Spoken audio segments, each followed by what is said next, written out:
Boo.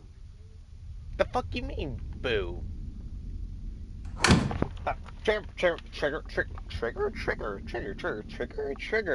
Trigger? Oh yeah, trigger. Man, what the fuck?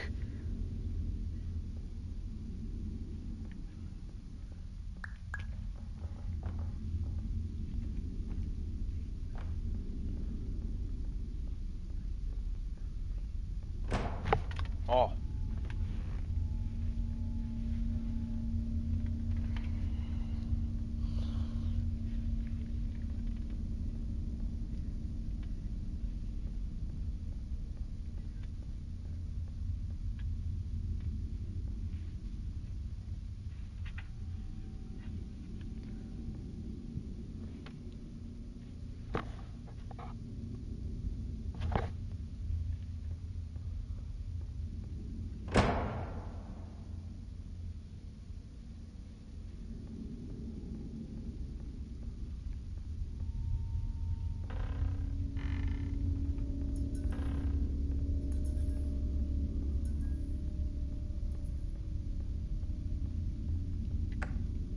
Hello, my name is Dr. Glenn Pierce, and I'd like to talk more about the feelings of worthlessness and self-doubt I mentioned before. Oh. You feel this way because you want the kind of happy life you see all around you. The kind you know everyone else is enjoying. And that's exactly why we're here to help.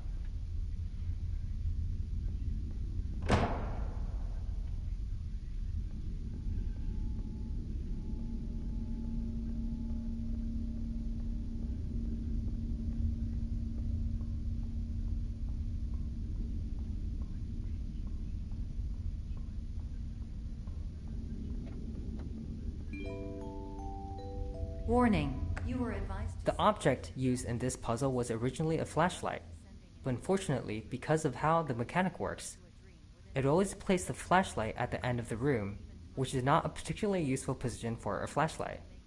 We tried a couple of things, but finally decided to switch to an object that could glow from both ends.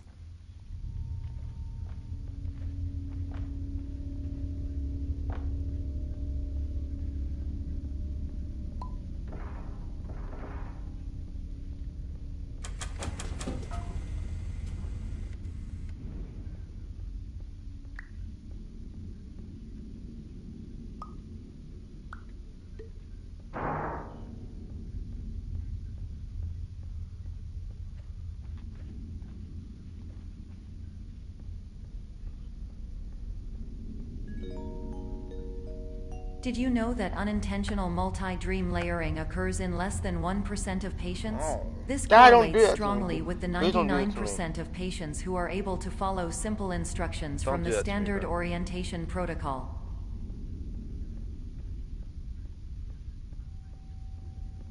When I prototyped this part, there was going to be a shadow of a monster on the wall that turned out to be a bunch of random objects when the lights turned on.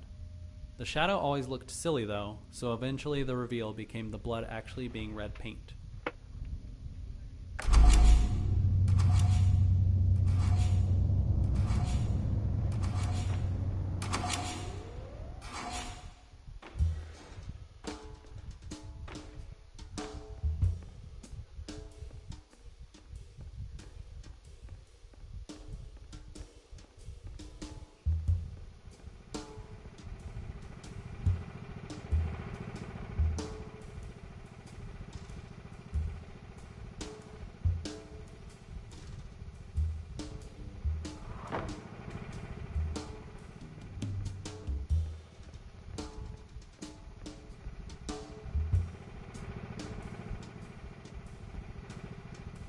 Hi there, I'm Steve. I'm the art director of Superliminal. This room was one of the biggest technical challenges we had in the game. Originally, this was one huge room, but turning our dynamic lights all on abruptly killed the frame rate, so we ended up chopping the room into smaller areas so we could hide and unhide objects from the player's view once the lights turned back on. This would lessen the amount of objects getting hit by light at a given time, thus saving on performance.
part of breaking expectations is changing your definition of an object. A door, which usually keeps people out, becomes a flight of stairs if it is cloned enough times.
Attention. Dr. Pierce requires you to note the following risks of dream. Yeah, so this right-click to return sign that I bet you didn't even notice is one of the most unread signs in the game.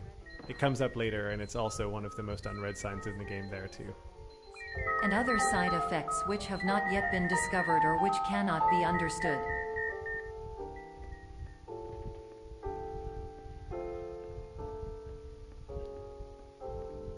Let's talk about the smiley face. Because our goal was to break people's expectations, we prototyped a lot of weird moments like these. Some of them didn't work because they felt too meta. They would actually take people out of the game experience. This one, however, stayed because it was just subtle enough and playful enough that you could see it as a bout of insanity.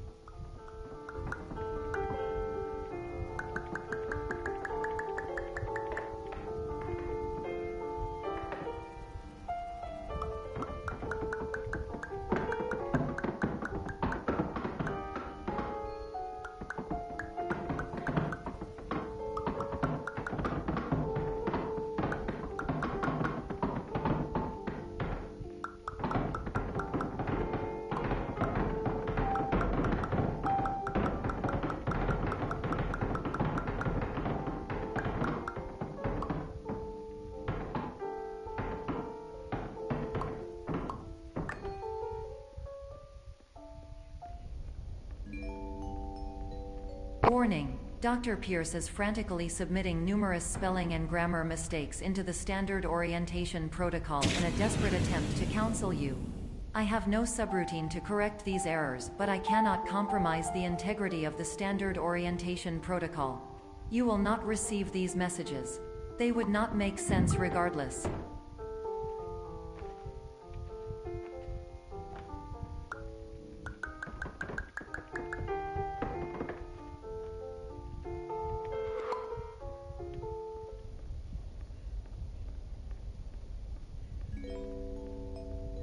Attention. Dr. Pierce continues to input significant errors.